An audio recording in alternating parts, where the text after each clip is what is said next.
that point clear to America. If they do get evicted, they have been building a home on wheels to live in until they can get a new house. Doug Carter, FM News 101. Well, the storm hitting the East Coast has people worried, especially if you have relatives there. Portlander Monica Anderson lives in New York City, 2 blocks away from the Hudson River. She describes going to the grocery store yesterday afternoon. In most grocery stores around my area, there's a queue outside. They had security letting people in, a couple people at a time, and it was wrapped around the block. Anderson says she happened to forget something, so she ended up going back to the store. She ended up waiting in line for over an hour. She says she feels good about being all stocked up now. She's just reading and watching TV as the storm passes through.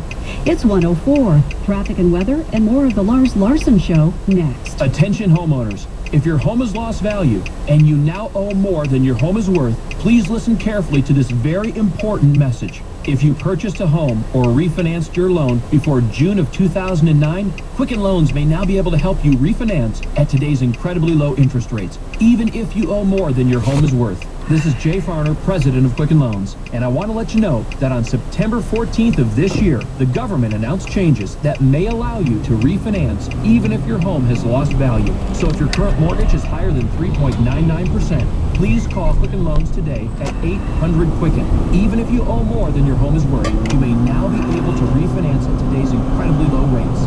Again, if you've been unable to refinance because you owe more than your home is worth and your rate is above 3.99%, call 800-QUICKEN now and let us help you take advantage of this unique opportunity.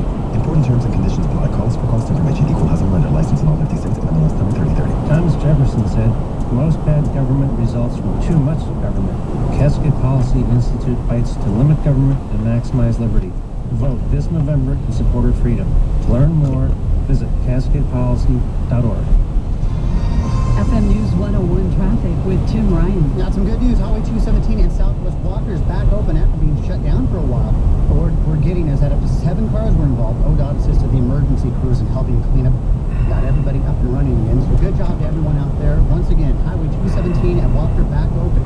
This update is in service of Portland Meadows. Fall racing is underway with live racing Wednesdays, Saturdays, and Sundays. Post time is 1 p.m. Always free parking and free admission at Portland Meadows. It could be your lucky day. I'm Tim Ryan in the traffic center. Rain today, high near 65. It's 63 now in Portland. Check back several times a day. Don't miss a thing. We're your election station, FM News 101. Here again, we observe the action of sound waves on the ear. Real red meat radio should be played at high volume. You are enjoying the miracle of radio. This is the Lars Larson Show. Shame on you, Lars Larson. Shame on you. Former President Clinton and current members of the Obama administration think that this show is hate speech. You are shameful. Broadcasting live and local from Portland to the entire state of Oregon and Southwest Washington. Now after this, I'm too disgusted.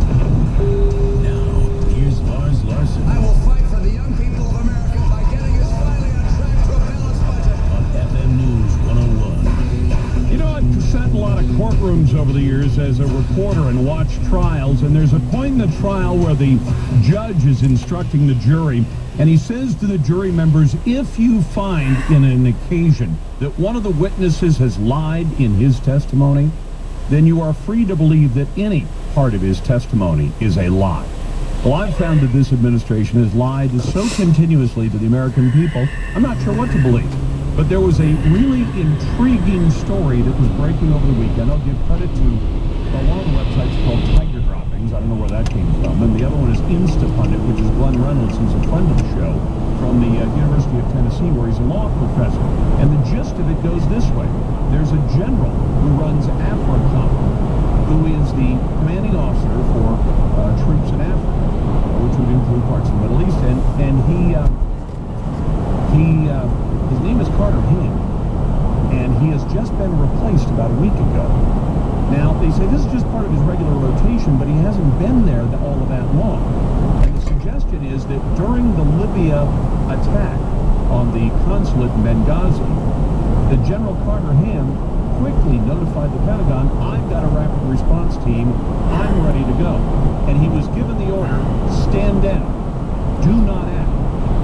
And apparently apparently, shortly after he was given that order, he said, screw it, or words to that effect, I'm going to do it anyway. And moments after that, his subordinate informed him, General, I've been told that you've been relieved of command.